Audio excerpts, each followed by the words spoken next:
Luca Sedda, protagonista di questa partita dell'Ololà in casa contro il Posada. Luca, innanzitutto sei contento del risultato finale? Va bene, dai, il pareggio va bene. Pensavamo di vincere, però ci accontentiamo del pareggio. Che cosa vi ha chiesto mister Luca Pire invece durante la partita? Ogni tanto si lamentava per qualche posizione non rispettata. Si lamenta sempre Luca Pire, non è mai contento.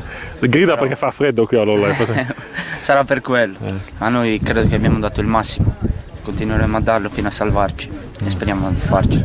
Ecco, da Ololà ricordiamo che ci sta fuori Pietro Lado, un ragazzo molto interessante che ha giocato anche con la maglia della nazionale. C'è qualche altro talento pronto a esplodere?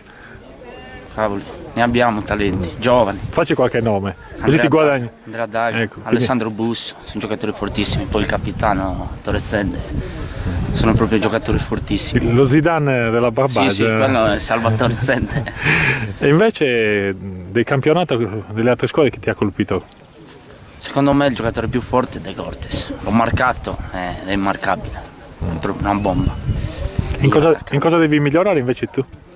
In tutto, soprattutto come ha detto Torre, rientra il sabato Un po' prima. qualche ora prima, però do il massimo ogni giorno, cerco di darlo per aiutare i compagni e mi diverto soprattutto.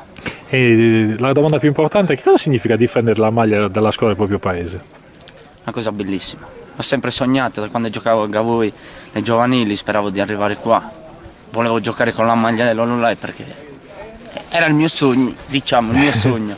Diciamo che l'Ololà ha dato tanti giocatori alta loro, Sì, e questo è sempre stato... Sempre, i giovanili li abbiamo giocato sempre giocatori di Ololà, Gavoi, Mamoiada, circondario. Certo.